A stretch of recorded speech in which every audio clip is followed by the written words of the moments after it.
हाय बंधु मैंने आज आप जानते कि आज कौन गोटे बहुत स्पेशल डे।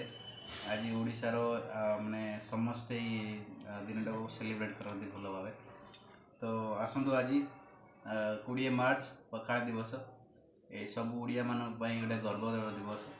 आसतु आम भी देखा आम आज पखाड़ एंजॉय कर सहित बहुत गुड़ाए आइटम होमर देखो पखाड़ दही माने जीरा पकई तड़का लगी देखो बढ़िया रंग गोटे फ्लेवरटा आसगला।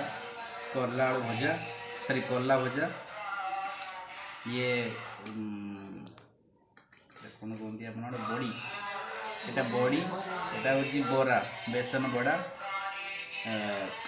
पुदना धनिया चटनी सालाड एटार पियाज काकुड़ी टमाटर दही पड़ी गोटे सालाड होती आलू बैगण बड़ी पियाज पड़ी गोटे दड़ाई ये माछ समस्त को फेवरेट पियाज ता संगे लेंबू लंका।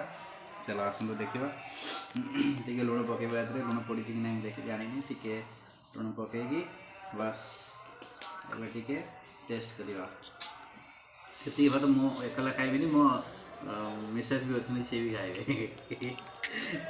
ठीक अच्छे ऑसम बहुत बढ़िया आपण मैंने एंजॉय करूँ। Thank you.